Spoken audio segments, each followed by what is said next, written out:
ಇನ್ನು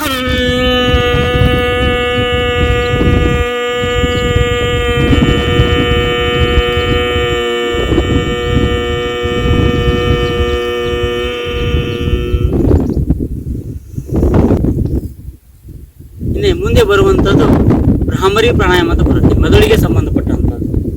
ನಮ್ಮ ಮೆದುಳಿನ ಭಾಗದಲ್ಲಿರ್ತಕ್ಕಂಥ ಎಷ್ಟೋ ಕೆಲಸವನ್ನು ಮಾಡಿದರೂ ಕೂಡ ಒಳ್ಳೆಯ ಶುದ್ಧವಾಗಿ ಆನಂದವಾಗಿ ಕೆಲಸವನ್ನು ಮಾಡಲಿಕ್ಕೆ ಇರ್ತಕ್ಕಂಥ ನಮ್ಮ ವಿಶೇಷ ಅಂಗ ಯಾವುದಪ್ಪ ಅಂದ್ರೆ ಮೆದುಳು. ಅದಕ್ಕೆ ಯೋಗದಲ್ಲಿ ಬರುತ್ತೆ, ತಲೆ ಯಾವಾಗಲೂ ಶಾಂತವಾಗಿ ತಂಪಾಗಿರ್ಬೇಕಂತೆ, ಕಾಲು ಯಾವಾಗಲೂ ಸ್ವಲ್ಪ ಬೆಚ್ಚಗಿರ್ಬೇಕಂತೆ. ನಮ್ಮ ಪಾದ ಏನಾದರೂ ತಂಪಾತಪ್ಪ ಅಂದ್ರೆ ನಮ್ಮ ಶರೀರದ ಒಳಗಡೆ ಬದಲಾವಣೆ ಕಾಣ್ತೀವಿ. ಮತ್ತು ಏನಾದರೂ ತಲೆ ಬಿಸಿ ಆತಪ್ಪ ಅಂತಂದ್ರೆ ನಮ್ಮ ಇಡೀ ಮನಸ್ಸು ಮತ್ತು ಶರೀರ, ನಮ್ಮ ಜೀವನ ಚರಿತ್ರೆ ಕೂಡ ಬದಲಾವಣೆ ಆಗುತ್ತೆ.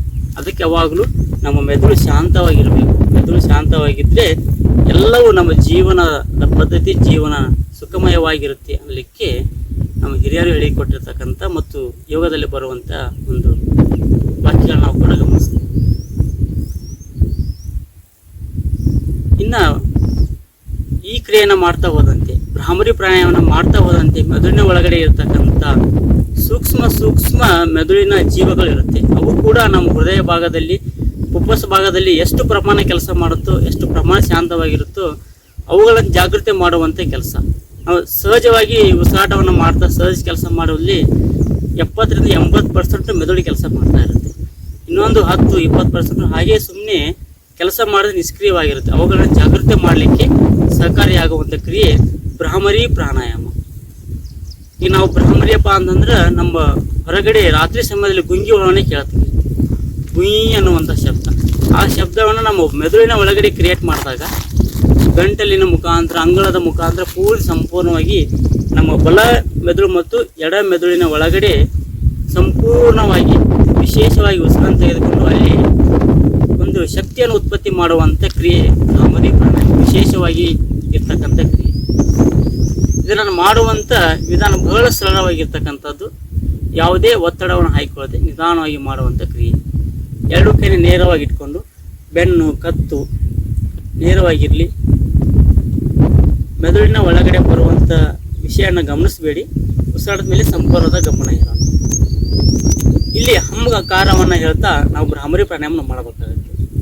ನೋಡಿ, ಹಮ್ಮ ಅಂತ ಹೇಳಿದರೆ ಹೊಟ್ಟೆ ಒಳಗಡೆ ಹೋಗುತ್ತೆ, ಇದೇ ಮುಂದೆ ಬರುತ್ತೆ, ಧ್ವನಿ ಇಲ್ಲಿ ಪ್ರಾರಂಭವಾಗಿ ಮೇಲಕ್ಕೆ ಹೋಗ್ತೈತೆ. ಒಂದ್ಸಲ ಗಮನಿಸ್ಕೊಂಡು ನೋಡೋಣ. ಕಡೆಗೆ ಹೊಟ್ಟೆ ಮೇಲೆ ಇಟ್ಕೊಳ್ಳಿ, ಬಲಗೈಯನ್ನು ನಿಮ್ಮ ಮೆದುಳು ಮೇಲೆ ಇಟ್ಕೊಳ್ಳಿ. ಅದು ಹಮ್ಮ ಅಂತ ಹೇಳಿದಾಗ ಎಲ್ಲಿ ಉಚ್ಚಾರ ಆಗುತ್ತೆ ನೋಡಿ.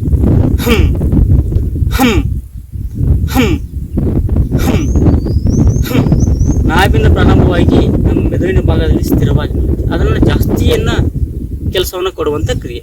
ಇದಕ್ಕೆ ಭ್ರಾಮರಿ ಮುದ್ರೆ ಅಂತ ಕರೀತಾರೆ. ಹೊರಗಿನ ದೃಷ್ಟಿ ಕಾಣಬಾರ್ದು ಅನ್ನೋ ದೃಷ್ಟಿಯಿಂದ ಮಧ್ಯದ ಬೆರಳುಗಳನ್ನು ಕಣ್ಮುಚ್ಚೋದು, ಹೊರಗಿನ ಶಬ್ದ ಕೇಳಬಾರ್ದು ಅನ್ನೋ ದೃಷ್ಟಿಯಿಂದ ಕಿವಿಯ ಒಳಗಡೆ ಕೈಯನ್ನು ಹಾಕಬೇಡಿ. ನಮ್ಮ ಕಿವಿಯ ಮಗ್ಗಲಿರ್ತಕ್ಕಂಥ ಪದರನ್ನು ಸ್ವಲ್ಪ ಮುಚ್ಚಿಬಿಡಿ. ಹೀಗೆ ಕಿವಿಯ ಮಗ್ಗಲಿರ್ತಕ್ಕಂಥ ಪದರು ನಮ್ಮ ಶರೀರದ ಪ್ರತಿಯೊಂದು ಅವಯವಗಳು ಒಂದೊಂದು ಕೆಲಸಕ್ಕೆ ಬರುತ್ತೆ. ಅವುಗಳನ್ನು ನಾವು ಕೆಲಸವನ್ನು ಗಮನಿಸೋಣ, ಮುಚ್ಚೋಣ. ನಮ್ಮ ಎರಡನೇ ಬೆರಳನ್ನು ಹಣೆಯ ಮಧ್ಯಭಾಗ ಇಟ್ಕೊಳ್ಳಿ. ಕಿರು ಬೆರಳನ್ನು ಮೂಗಿನ ಪಕ್ಕ ಅಥವಾ ನಿಮ್ಮ ತುಟಿಯ ಪಕ್ಕ ಇಟ್ಕೊಳ್ಳಿ. ಕೈಯನ್ನು ಕೆಳಗಡೆ ಇಳಿಸದೆ ಸಂಪೂರ್ಣ ಹಿಗ್ಗಿಸೋಣ. ನಿಧಾನವಾಗಿ ಉಸಿರನ್ನು ಬಿಡಿ. ಒತ್ತಡವನ್ನು ಹಾಕಬೇಡಿ, ಕೈ ಬೆರಳಿನ ಮುಖ ಒತ್ತಡ ಹಾಕಬೇಡಿ. ಸಹಜವಾಗಿ ನಗು ಮುಖದಲ್ಲಿ ಇರಿ. ಉಸಿರನ್ನು ತಗೊಳ್ಳಿ. ಹಮ್ ಅಂತ ಉಸಿರಾಟವನ್ನು ಮಾಡೋಣ. ಇದಕ್ಕೆ ಭ್ರಾಮರಿ ಪ್ರಾಣಾಯಾಮ ಅಂತ ಕರೀತಾರೆ. ನಿಮ್ಮ ಶಕ್ತಿ ಅನುಸಾರವಾಗಿ ಹಮ್ ಅಂತ ಹೇಳಿ ಉಸಿರನ್ನು ಬಿಡೋಣ. ಉಸಿರನ್ನು ತಗೊಳ್ಳಿ. ಹಮ್.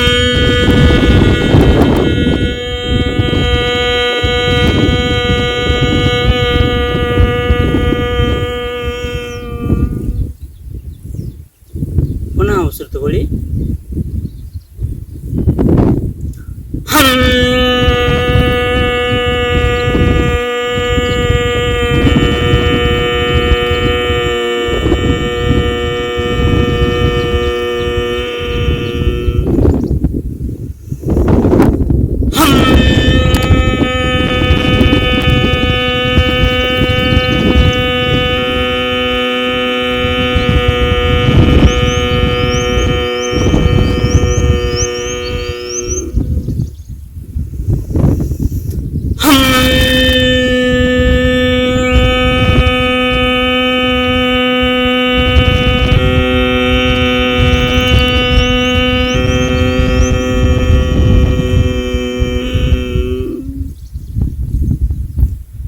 ಹಮ್ ಅಂತ ಹೇಳ್ತಾ ಹೋದಂತೆ ಮೆದುಳಿನ ಭಾಗದಲ್ಲಿ ಘರ್ಷಣೆ ಅನುಭವ ಆಗ್ತಾ ಇರ್ತದೆ. ಅದನ್ನು ಸೂಕ್ಷ್ಮವಾಗಿ ಗಮನಿಸಿ ನಾಲಿಗೆಯನ್ನು ನಿಮ್ಮ ಅಂಗಳಕ್ಕೆ ಒತ್ತಿ ಹಮ್ ಅಂತೇಳಿ ನಿಮ್ಮ ನಾಲಿಗೆಯ ತುದಿಯ ಭಾಗವನ್ನು ಮೆತ್ತನೆಯ ಭಾಗ ಅಂದರೆ ಅಂಗಳದ ಭಾಗದಲ್ಲಿ ಒತ್ತಿ ಹಿಡಿಯಿರಿ.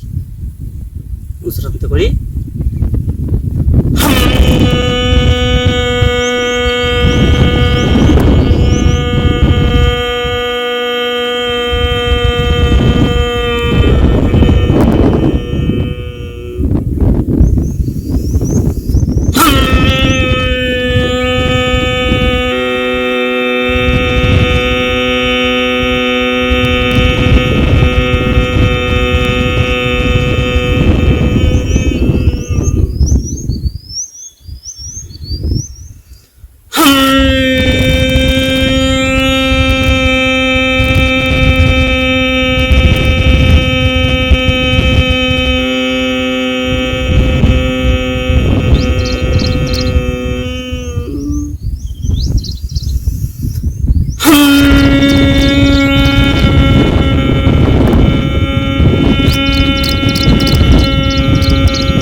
ಕೈಯನ್ನು ಕೆಳಗಿಳಿಸಿ ಮೆದುಳಿನ ಭಾಗದಲ್ಲಿ ಹಣೆಯ ಭಾಗದಲ್ಲಿ ಒಂದು ಅದ್ಭುತವಾಗಿರ್ತಕ್ಕಂಥ ಬದಲಾವಣೆಯನ್ನು ಕಾಣಬಹುದು. ಸ್ವಲ್ಪ ಸಮಯ ಅದೇ ಸ್ಥಿತಿಯಲ್ಲಿರೋಣ.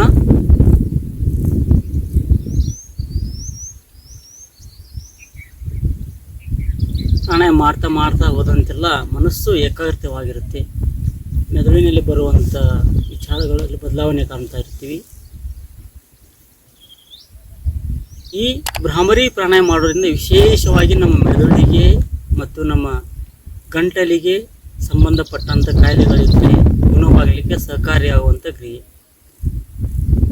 ಇದು ನಾವು ಪ್ರತಿ ದಿವಸ 11 ಅಥವಾ 21 ಭ್ರಾಮರಿ ಹಂಕಾರವನ್ನು ಹೇಳ್ಬೋದು. ಇದಕ್ಕೆ ಹಂಕಾರ ಪ್ರಾಣಾಯಾಮ ಅಥವಾ ಭ್ರಾಮರಿ ಪ್ರಾಣಾಯಾಮ ಕೂಡ ಕರೀತಾರೆ.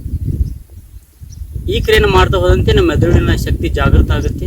ನೆನಪಿನ ಶಕ್ತಿ, ಕಣ್ಣಿನ ದೃಷ್ಟಿ ಮತ್ತು ನಮ್ಮ ಗಂಟಲ ಭಾಗದಲ್ಲಿ ಥೈರಾಯ್ಡು, ಅದರ ಜೊತೆಗೆ ನಮ್ಮ ನಾಲಿಗೆ ಒಳಗಡೆ ಇರತಕ್ಕಂಥ ಹಲ್ಲು ಅಂಗಾಂಗಗಳು ಬಲಿಷ್ಠವಾಗಿ ಸಹಕಾರಿಯಾಗುತ್ತೆ.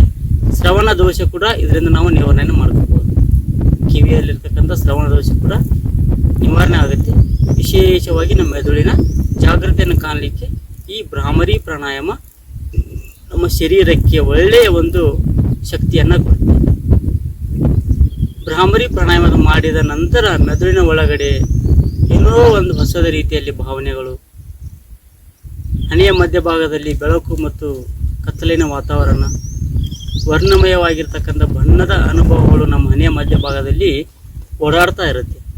ಭ್ರಾಮರಿ ಪ್ರಾಣಾಯಾಮ ಮುಗಿದ ನಂತರ ಹಣೆಯ ಮಧ್ಯಭಾಗದಲ್ಲಿ ವಿಭೂತಿಯನ್ನು ಹಚ್ಚುವಂಥ ಭಾಗದಲ್ಲಿ, ತಿಲಕವನ್ನು ಹಚ್ಚುವಂಥ ಭಾಗದಲ್ಲಿ ಒಂದು ಬೆಳಕು ಮತ್ತು ಕತ್ತಲಿನ ವಾತಾವರಣ, ಅದರ ಜೊತೆಗೆ ಬಂಗಾರಮಯವಾಗಿರ್ತಕ್ಕಂಥ ಅದರ ಬಣ್ಣಗಳ ಅನುಭವ ನಾವು ಕೂಡ ಅದರಲ್ಲಿ ಅನುಭವಿಸ್ಬೋದು.